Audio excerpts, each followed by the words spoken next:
오랜만에 오신 분들이 있어요. 오랜만에 이상철 장로님도 한국에 갔다가 한 달 있다 오신 거고, 이춘환 장로님, 윤양림 권사님 부부도 한 달간 외출을 하셨다가 오셨는데 좋은 일로 갔다 왔어요. 60평생 살아온 걸 기념하면서 잘 살아오셨습니다. 좋은 일입니다. 아무튼 반갑습니다. 또 계신가? 혹시 제가 못 알아보더라도 섭섭해하지 마시고. 박명숙 권사님 오신 지 한참 됐어요. 우리 교회에서 제일 영화로운 실버 머리를 가지신 분 박명숙 권사님 누군지죠? 좀 알아주세요. 저기 계십니다. 박명숙 권사님도 몇 주 되셨죠? 그때는 이렇게 안 알려줬냐 얘기겠죠. 깜빡할 때 있어요. 너무 섭섭해하지 마시고, 오늘은 찬양팀들이 안 쓴 거는 성찬 예식이 있어서 시간도 자꾸 길어지니까 줄이기도 하고, 우리 김영찬 안수 집사님이 기도도 하고 좀 우리 교회 다음 세대 주역으로 좀 자꾸 이 전면에 나서야 되는데 기회가 많이 없어서 찬양팀을 인도하시고, 그래서 첫 주는 성찬 주일 할 때는 우리 찬양팀도 좀 안식하자, 한 달에 한 번은 하고, 그 대신 김영찬 집사님은 기도 순서도 좀 맡고, 또 성찬식이라 길어지니까 시간도 좀 조절하고, 그래서 첫 주는 찬양팀이 따로 안 서기로 했습니다. 당분간. 또 이것도 봐서 나쁜 거 좋은 게 또 이렇게 비교가 되겠죠. 그래서 보완하도록 하고, 그런 의미로 첫째 주는 그렇게 진행된다는 사실을 말씀드립니다. 자, 오늘 말씀은 마가복음 4장의 말씀인데요. 등불은 등대 위에, 등경 위에라는 제목입니다. 자, 우리가 마가복음 4장에 들어서서 몇 가지 비유가 나온다 그랬어요. 다른 복음서에는 비유가 막 여러 가지도 나오지만 제가 예수님의 비유가 한 50가지가 넘는다 그랬어요. 자, 그런데 이 마가복음에는 몇 가지가 간략하게 소개된 중에 지난 시간에 4가지 밑밭의 비유를 우리가 살펴보며 은혜를 받았습니다. 오늘은 두 번째, 마가복음에 등장하는 두 번째예요. 등불의 비유라고 할 수 있어요. 자, 등불은 어둠을 비추어 사람들이 실족하지 않도록 돕는 역할을 합니다. 그런데 예수님께서는 등불을 가져와서는 말 아래나 평상 아래에 두려 하느냐 질문해요. 아니면 등경 위에 두려 하느냐? 예수님의 질문이 느닷없지요. 이거는 우문입니다. 죄송하지만 무르나 마나한 질문이죠. 등불을 켜놓고서는요, 그거를 말 아래, 우리가 옛날에 쓰던 쌀 재는 그 말을 얘기하는 거예요. 뚜껑으로 덮어놓느냐는 거죠. 소쿠리로 덮어놓느냐는 거죠. 당연지사죠. 등불은 밝히고 드러나도록 켜는 건데, 높은 곳에 하다못해 탁자 위에라도 놔야 되는 게 자명한 이치라 물을 필요도 없는데, 예수님이 굳이 이런 질문을 하시는 이유는 이렇게 자명한 이치와는 달리 지금 등불이 가려져 있다는 사실을 전제로 하는 거예요. 22절의 말씀을 보면 이런 예수님의 그 취지를요 더 보충해 주는 구절인데, 22절에 드러내려 하지 않고는 숨긴 것이 없고 나타내려 하지 않고는 감추인 것이 없느니라. 이 말은 좀 복잡해요. 이중 부정이 자꾸 나오니까 복잡한데, 다른 성경은 이렇게도 번역을 했어요. 숨겨진 것은 결국은 드러나기 마련이고 감추인 것도 결국은 다시 나타나게 될 것이다 하는 거예요. 그러면 지금은 감춰져 있어요.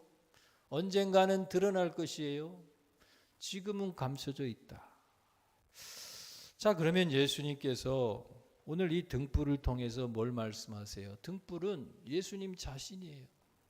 또 예수님이 하나님 나라에 대하여 말씀하시는 이 하나님 나라의 비밀들, 원리들, 교훈들입니다. 그런데 등불처럼 이게 밝은 데 올려져서 모든 사람이 보고 또 그 혜택을, 밝게 비추는 혜택을 받아야 되는데도 불구하고 지금 이 등불이 가려져 있다. 예수님의 생명이, 예수님의 말씀이, 예수님의 진리가 드러나지 못하고 있다는 것을 전제하여 지금 말씀하고 있는 거예요. 등불은 예수님 자신 또는 예수님이 가르치신 하나님 나라의 말씀입니다. 그러면 왜 등불이 가려져 있을까요? 왜 등불이 가려져 있고 드러나지 못하고 있을까요? 첫 번째는요, 사람들이 등불을 받을 만큼 기대하지 않아요. 등불의 소중함을 알지 못해요. 예수님은요, 하나님 나라의 복음에 기대하지 않는 자들에게 아직 하나님 나라의 비밀을 명확히 밝히지 않으시려고 하기 때문에 누가 가렸어요? 예수님 자신이 가렸어요. 아직은 등불을 밝힐 때가 아니야. 밝혀도 알지도 못해. 예수님이 하나님 나라의 원리에 대하여 비유로 말씀하시니까 지금처럼 지난 시간에 씨 뿌리는 비유, 밭의 비유, 여기 등불의 비유, 비유로 말씀하시니까 비유는요, 어떻게 보면 쉽고요, 반대로 더 어렵기도 해요. 그게 도대체 무슨 뜻이지? 빗대어서 더 잘 이해하라고 비유를 쓰는 건데 또 다른 의미로는요, 그게 뭘 얘기하려고 그랬지? 더 헷갈리기도 하는 거예요.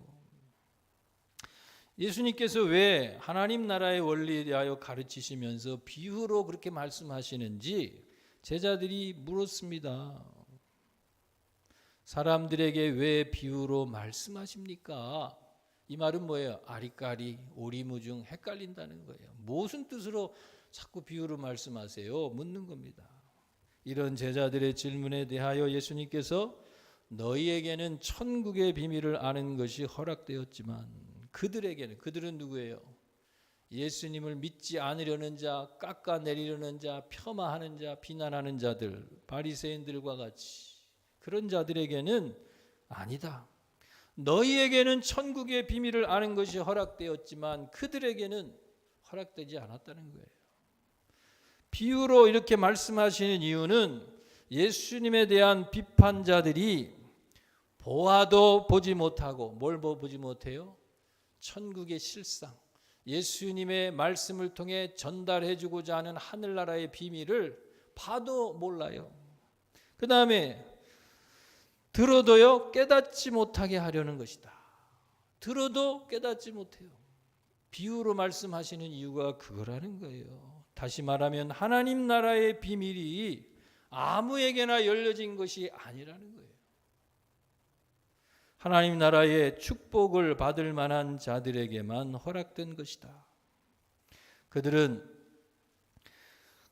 바른 길로 인도하기 위하여 비추는 등불인 이 예수님 또는 예수님의 말씀을 무시하고 외면하는 자들, 그 소중함을 알지 못하는 자들, 그 말씀을 받고 싶어서 갈망하고 소망하는 그런 열심이 없는 자들, 그런 자들에게는 하늘나라의 비밀을 줄 필요도 없어요. 줘봐야 소용도 없어요. 그래서 지금은 감추인 때다. 예수께서 산상수훈은 예수님이 산에 올라가 앉으시니 많은 사람이 나와서 그들에게 설교한 긴 설교인데 아주 주옥 같은 설교죠. 산 위에서 설파하신 수훈, 첫째 되는 교훈 또는 산상보훈, 보물과 같은 교훈. 마태복음 5장, 6장, 7장이죠. 예수께서 산상수훈에서 말씀하시는 부분 중에 그런 게 있어요. 거룩한 것을 개에게 주지 말며 너희 진주를 돼지 앞에 던지지 말라. 마태복음 7장 6절에. 왜요? 개와 돼지에게 진주와 보물을 줘봤자 그 개와 돼지는요, 그것들의 그 귀한 것을 가치를 못 알아봐요. 또 줘도 그들에게는 소용이 없어요. 그들은 그것을 얻기를 바라지도 않아요. 기대하지도 않아요. 그래서 보물들을, 진주를 던져줘봐야 팔로 밟고 짓이겨. 우리 같으면 그냥 돼지우리의 똥밭을 헤쳐서라도 그걸 찾아낼 텐데요. 그 보물들을 발로 밟을 뿐만 아니라 보물을 준 자들을 어떻게 해요? 이거 먹지도 못하는, 쉽게 얘기하면 돌멩이나 던져주는 걸로 생각할 거 아니에요. 그리고는 던져준 자들을 대들어서요, 찢어 상하게 할 것이다. 예수님이 비유로 역시 말씀하셨어요. 이 말은 뭐예요? 개와 돼지에게는 먹다 남은 음식, 옛날에 우리는 구정물까지 얻어다가 먹였잖아요. 돼지들 뭐든지 먹어요. 차라리 그게 낫지 진주 보물을 던져줘 봐야 아무 가치를 모르고 쓸모도 없어요. 다시 얘기하면 무슨 말씀을 하는 거예요? 기대하지 않고 사모하지 않는 자들에게는 줘봐야 소용없다. 또 심지어 하나님의 비밀을 조금이라도 열망하고 사모하는 자들이 아니라면 줄 필요도 없다. 또 하나님의 나라의 비밀을 알고자 하고 사모하는 자들이 아니라면 그들은 영적으로 뭐야? 개와 돼지와 같은 자들이라는 거예요. 그래서 제자들과 같이 예수님을 통해 하나님의 비밀을 조금이라도 맛본 자들도 있는데 제자들마저도요 지금보다 더욱 진지하게 하나님 말씀 앞에 나가야 한다. 하나님 말씀의 그 의미들을 더 열심히 추구하고 기대하고 사모해야 된다고 강조하고 계시는데요. 18절에 보니까 너희가 어떻게 들을까 스스로 삼가라. 제자들에게요 하나님의 말씀을 지금 들을 때 하나님이 하나님 나라의 비밀을 말씀해 주시는데 어떻게 들을까 스스로 삼가해라. 네가 듣는 것을 듣는 태도를 좀 바꾸고요. 너의 자세를 좀 돌아보고요. 어떻게 들을까를 좀 조심하라. 너가 말씀에 집중하는 너의 태도를 더 돌아보면서요. 말씀에 집중하라는 거예요. 하나님의 말씀에 주의를 기울여서 그 의미를 열심히 찾으려고 추구해야 한다는 거예요. 건성으로 들어서는 안 된다는 거예요. 하나님의 나라의 비밀은 하나님의 말씀을 소중하게 여기는 자들, 갈망하는 자들, 영생의 진리를 알고 싶어 매달리는 자들에게 열려지는 것이지 그렇게 값싼 게 아니라는 거예요. 이어서요 예수님께서는요 누구든지 있는 자는 받겠고 없는 자는 그 있는 줄로 아는 것까지 빼앗기리라고 말씀하시는 거예요. 그러면 하나님 나라의 비밀을 알아가는 기쁨은요 말씀을 통해 은혜를 받는 원리는요 작은 것 하나를 참 감격하고 그 작은 것 하나의 말씀을 통해 내가 은혜 받고 그러면요 더 많은 것을 사모하게 되고 그만큼 더 많은 하나님의 은혜를 경험하게 된다는 거예요. 그런데 작은 것 하나를 감격하지 못하고 작은 것 하나를 통해서 은혜를 누리지 못하는 자들은요 큰 것들을 줘봐야 소용도 없어요.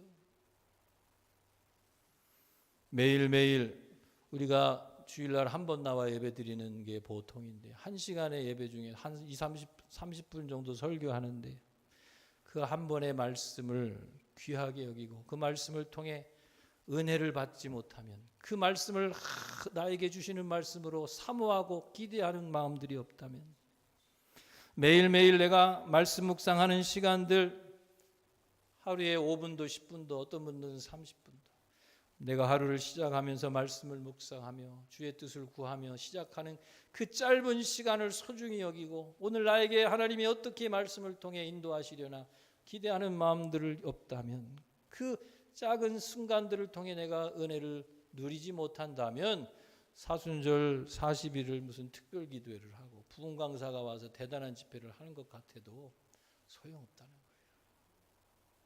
작은 것들을 통해 주의 은혜를 누려가기를 어려워한다면 못한다면 큰 은혜는 더더욱 기대하기 어렵다.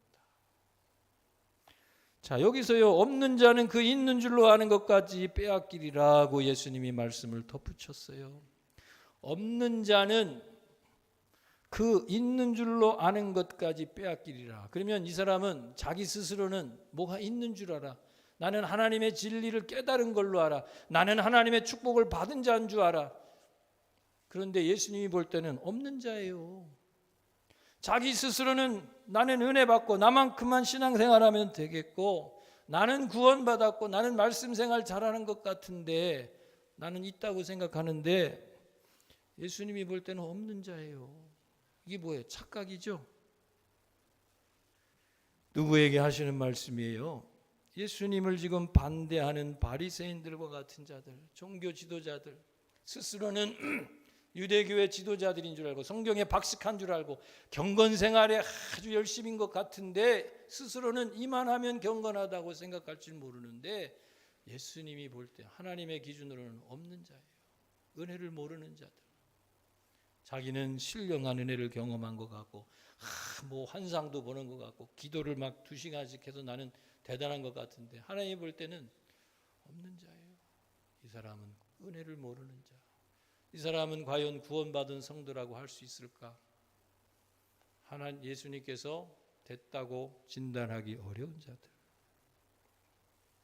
그들은 스스로 있는 줄 착각하는 자들입니다. 자기들은 하나님을 잘 알고 하늘나라의 원리를 잘 이해한 자들이라고 스스로 생각하지만 그들은 정작 하나님도 모르고 하나님 나라의 원리에 대하여 전혀 모르는 사람들. 얼마나 불쌍해요. 그런 사람입니다. 그런 사람들은 스스로 있다고 생각하는 그 얄팍한 것마저도 빼앗기리라. 미안하지만 자전거를 처음 탈 때는요, 언제가 제일 힘들어요? 자전거는 출발할 때가 제일 힘들어요. 서 있는 자전거가 움직이게 만들려면 내 발을 확 구동력을 돌려서 움직이면 비틀비틀 가다가 원심력이 생기면 추진력이 생겨 나아가게 되는데 가만히 있으면 땅에 붙게 돼 있어요. 지구의 중력이 끌어당기잖아요. 중력을 이겨 나아가게 만들려면 쓰러지지 않고 나아가게 만들려면 내 발에 힘을 주고 굴러야 됩니다. 처음에는 어렵지만 어떻게 돼요? 뒤뚱뒤뚱 움직이기 시작하면서 원심력이 생기면 그 다음부터는 점점 쉬워져요. 달릴 때는 쉬워요. 안 굴러도 가요. 심지어는 슬슬 굴러도 가요. 그 반대로요, 자전거가 이대로 잘 굴러가는 것 같아도요, 구르지 않으면 어떻게 돼요? 잘 굴러가요. 왜? 힘을 받아서. 안 굴러도 얼마간은 굴러가는데 안 구르면 결국은 힘이 점점 빠져서요, 서게 돼 있어요. 비틀비틀하다가 결국은 자전거는 쓰러지게 되는 겁니다. 신앙생활도 마찬가지예요. 뭐가 제일 어려워요? 첫걸음이 잘 어려워요. 첫걸음이. 작은 일, 출발이 어려워요. 발에 힘을 주고 굴러야 나아갑니다. 그 다음부터는 점점 쉬워져요. 첫 은혜를 받고 작은 은혜를 받으면 그 다음 단계는 더 쉬워지는데 처음부터 겁을 내고 나는 탈 수 없어 해볼 생각을 안 하면 자전거는 영 타보지 못하는 거예요. 반대 이치도 마찬가지입니다. 신앙생활 잘하는 것 같아요. 굴르지 않아도 잘 굴러요. 이대로만 살아도 만족한 것 같아요. 그러나 성도가 구르지 않는다면 결국 그 자전거는 힘을 잃고 쓰러지게 돼 있다. 뭐예요? 우리 신앙의 루틴이죠. 매일 예배 드리는데 뭐 한 주보엔 빠져도 되겠지. 뭐 새벽 예배는 맨날 나가야 되나? 내 자신을 자꾸 쉬운 길로 합리화하다 보면 그건 죽어가는 거예요. 지금 여전히 잘 달리는 것 같지요? 죽어가는 거예요. 제가 늘 얘기하잖아요. 늘 보이던 사람이 안 보이면 뭐예요? 병들은 거예요. 지금 병든 거예요. 뭔가 문제가 생긴 거예요. 하던 사람이 안 하면 뭐가 되는 거예요? 지금 병들어가고 있는 거예요. 결국은 어떻게 돼? 구르지 않으면 멈춥니다. 쓰러지는 거예요. 처음에 발을 힘차게 굴러 잘 달리기 시작했지만 결국 넘어지는 자들은요, 안심하고 구르기를 멈췄기 때문입니다. 처음 반짝하다가 사라지는 자들은요, 왜? 꾸준함을 잃어버렸기 때문에. 그래서 신앙의 루틴을 잃으면요, 결국은 지금 괜찮은 것 같아요. 망하는 길, 죽어가는 길이라는 것을 명심하시길 바라요. 왜 아직도 하나님의 나라의 복음이 감춰졌나요? 때가 아직이기 때문에. 두 번째로 말하자면요, 아직 때가 안 됐기 때문이에요. 예수님은 12 제자들을요, 둘씩 짝을 지어 전도 파송을 하시는 대목이 복음서 중간에 나오는데 그들에게요, 핍박이 기다릴 것이다. 쉽지 않을 것이라고 예고합니다. 왜? 예수님도 바알세불을 힘입어서 귀신을 쫓는 거라고 예수님의 사역을 폄하하고 깎아내렸잖아요. 예수님이 하시는 말씀이 집주인도 이렇게 대우했는데 그 집의 종들이야 오죽하겠는가? 역시 비유입니다. 비유. 집주인도 이렇게 함부로 대했는데 그 집의 종들이야 얼마나 험하게 사람들이 대하겠어요. 예수님도 그 사역을 인정하지 않고 귀신 들렸다, 귀신의 왕 바알세불의 힘을 의지해서 귀신을 쫓는 축사 사역을 하는 거다. 쉽게 얘기하면 예수님을 오늘날 박스무당, 영빨이 있는 박스무당이지 저 사람은 신령한 사람이 아니야. 무당 푸닥거리나 하는 사람이지 저 사람이 무슨 목사야. 이런 거랑 똑같은 거예요. 하물며 그랬는데 제자들은 얼마나 거절과 박해를 받게 될지를 예고했습니다. 그러면서 예수님은요, 박해하는 자들을 두려워하지 말고 나아가 전하라고 제자들을 격려하는데요. 그때 하신 말씀이 오늘 마가복음 4장에 있는 말씀과 똑같은 말씀이 나와요. 감추인 것이 드러나지 않을 것이 없고 숨은 것이 알려지지 않을 것이 없다. 그래서 감추려고 해도 이 말은 뭐야? 이때 감춘 거는 누구야? 예수님이 감춘 게 아니죠. 이거는 세상이 감추는 거죠. 세상이 자꾸 불을 덮고 세상이 자꾸 불을 꺼뜨리려고 하고 세상이 불을 자꾸 제쳐두고, 그런데 감추어졌어도 가려졌어도 결국은 드러나게 돼 있다. 불은 드러나고 진리는 드러나고 예수는 세상에 드러나게 될 것이라는 말씀이에요. 그러면서 내가 너희에게 어두운 데서 이르는 것을 광명한 데서 말하며 너희가 귓속말로 듣는 것을 집 위에서 전파하라. 예수님 자신도 아까 1대지에서는 뭐야? 예수님이 비유로 하시는 이유가 아직은 가려진 때예요. 그리고 제자들에게만 설명하고 깨닫게 했지만 이제는 제자들이 나아가 전하는 새로운 때, 새로운 시즌, 새로운 단계가 됐어요. 이제는 나가서 세상에서 어디에서요? 길거리에서, 지붕 위에서, 공중 앞에 담대하게 하나님 나라의 복음을 전파해라. 때가 바뀌었어요. 지금은 그 때가 아니에요. 그러니까 우리가 항상 모든 일이 그래요. 작년에는 이랬는데요, 올해는 시즌이 달라요. 강물에 가면 한강 대교 아래도요, 똑같은 물인 것 같아도 똑같은 물은 없어요. 작년에 흐르던 물이 아니라니까요.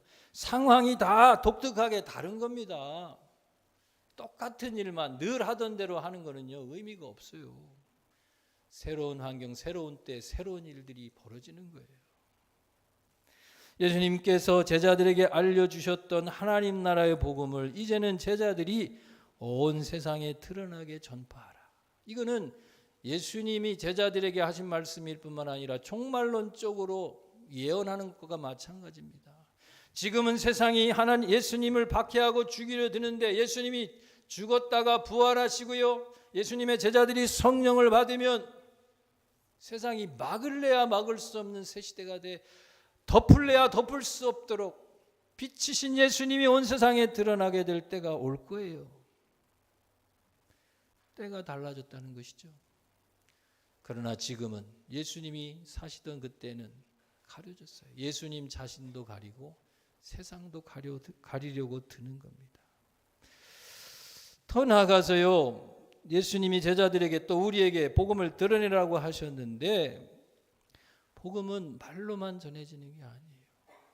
자, 오늘 말씀에요, 이 등불은 예수님이라 그랬고요, 예수님이 가르치시는 교훈이라 그랬는데 예수님은 산상수훈에서 또 마태복음 5장 우리에게 우리가 너희가 세상의 빛이다, 우리를 세상의 등불이라고 말씀하셨어요.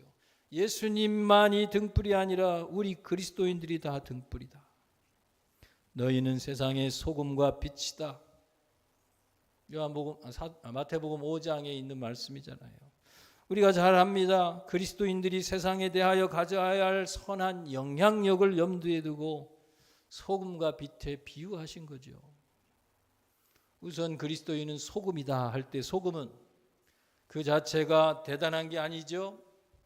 비싸지도 않고 양도 많이 쓰이지 않지만 요리에 조금이라도 들어가야 음식의 맛을 바꾸는 거예요. 소금이 들어가 녹으면 소금보다 훨씬 비싼 재료들을요 더욱 맛나게 바꾸는 질적인 변화를 일으키는 겁니다. 이게 우리 그리스도인이에요. 그리스도 예수를 믿는다고 다 1등 하지 않습니다. 여러분의 자녀들이 기도가 부족해서 1등 못하는 게 아니에요. 하는 사람마다 다 성공하지도 않습니다. 세상에서 제일 가는 부자가 되는 것도 아닙니다. 우리는 예수를 믿어도 어떻게 해요? 평범한 셀러리맨으로 살아가요. 대부분은 또 그냥 힘겹게 작은 비즈니스를 운영하는 소상인으로 살아가요. 그러나 소금으로서 우리 그리스도인들은 어떻게 해요? 이번에 성시와 부흥회 뜯어보니까 강사 목사님이 그랬어요. 영적 공기를 바꾸러 왔다. 그리스도인들은 영적 공기를 바꾸는 자다. 바로 그래요. 주변의 분위기를 바꾸는 자예요. 어떻게 소금이 대단하지 않아도요, 녹아지면 더 비싼 1등급 와규의 맛을 바꾸는 거예요. 그리스도입니다. 마찬가지로 빛으로 비유된 그리스도인들도 마찬가지입니다. 빛은 작은 등불이라고 해도요, 전쟁터에서 병사들이 담배피를 피느라고 이 담배불씨 하나 있으면요, 공중에서 비행기 몇 킬로 떨어진 공중에서 보고요, 불이 반짝반짝하면 아, 저기 숨어 있구나, 폭격하는 거예요. 불빛은 작아도 드러나게 돼 있어요.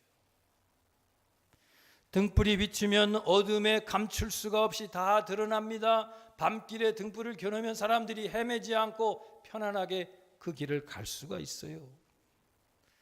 예수님은 그리스도인들로 하여금요, 그 빛을, 무슨 빛을? 예수의 빛을 사람들에게 비치도록 해라 명하셨어요. 그런데 한번 보세요. 이 빛은요, 선한 영향력인 건 알잖아요.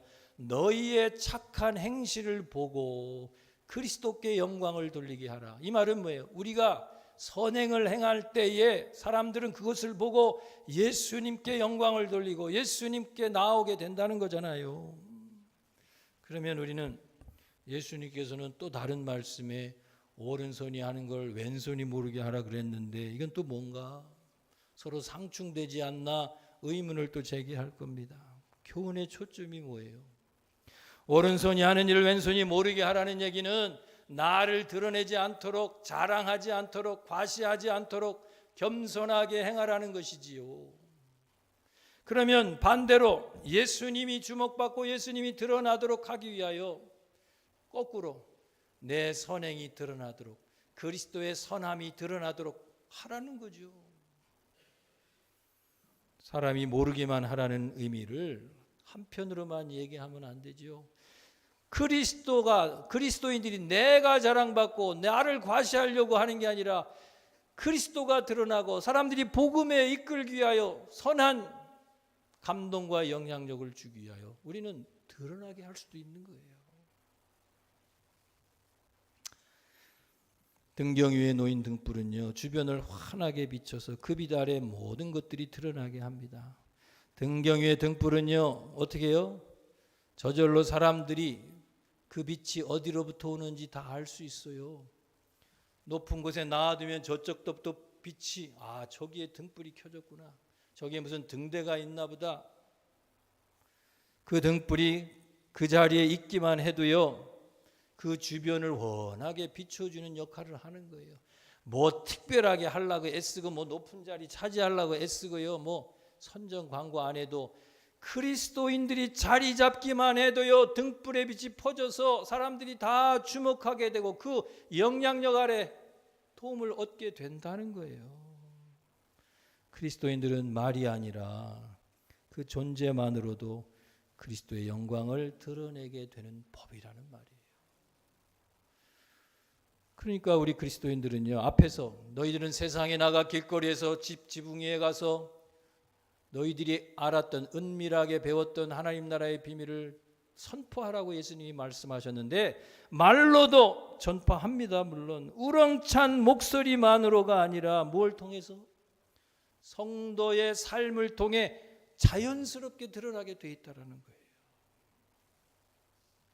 예수님께서 제자들에게 앞에서 말씀드린 대로 세상에 복음을 외쳐라고 말씀하셨기 때문에 우리도 복음을 세상에 전파해야 될 것도 분명한 사명입니다. 더불어 그리스도인은요, 자신으로부터, 나로부터 퍼져나오는 빛으로 예수의 영광이 드러나도록 세상의 등불로서 존재해야 할 필요가 있다는 거예요. 요란하게 복음을 전하는 말만이 아니라 말로도 전하지만 더불어 자신의 삶을 통해 자연스럽게 흘러가도록 하나님이 드러날 수 있다는 거예요.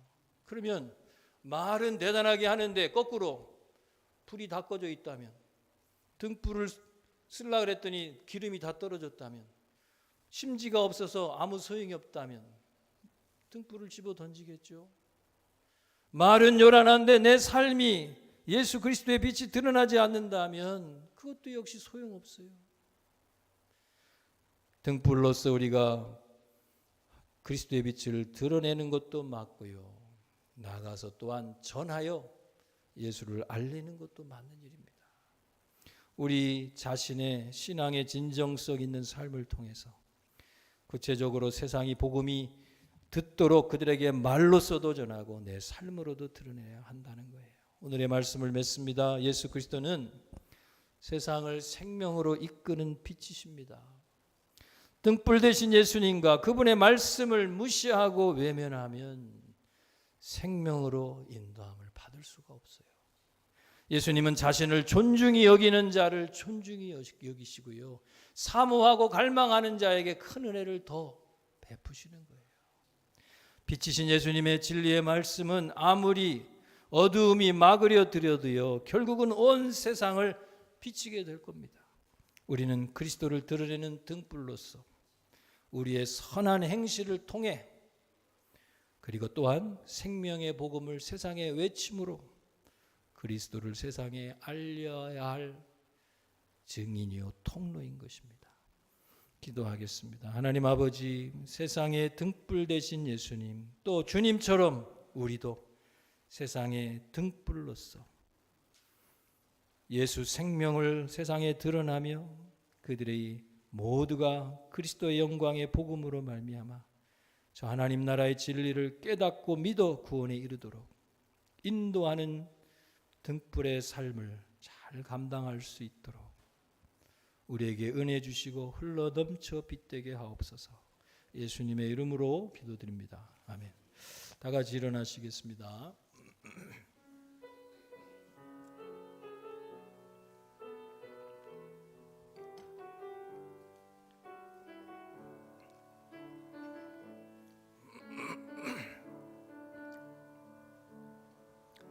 이 세상을 살아가는 동안에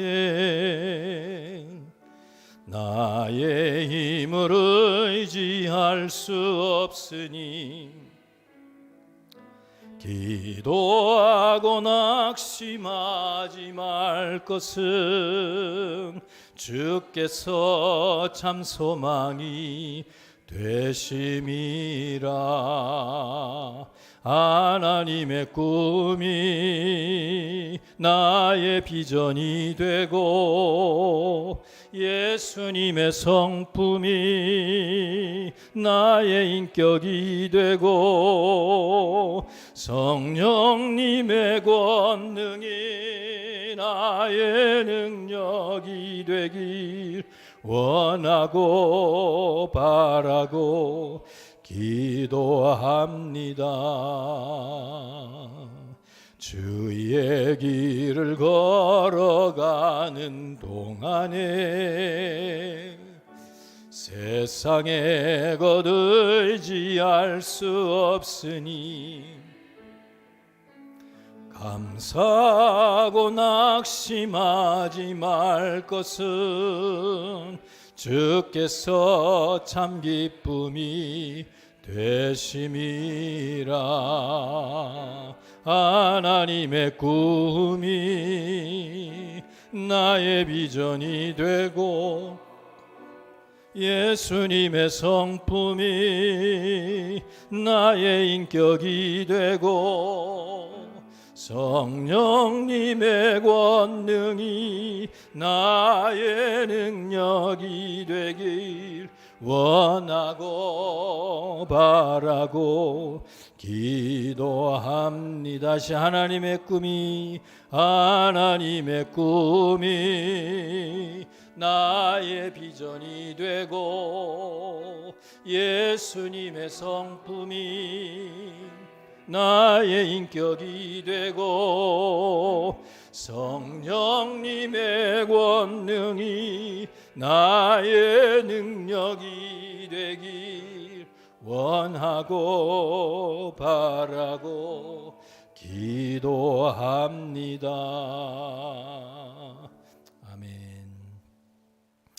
이제는 우리 주 예수 그리스도의 크신 은혜와 하나님 아버지의 사랑하심과 성령의 교통하심이 주님처럼 세상의 빛이요 등불로서 그리스도의 영광을 우리를 통해 드러내고자 우리의 삶을 통해 또 그리스도의 복음을 증거함으로 세상에 그리스도를 알리고자 갈망하는 귀한 성도들에게 더 큰 은혜, 더 큰 영광으로 인도하사 채워주시기를 간절히 축원하옵나이다. 아멘.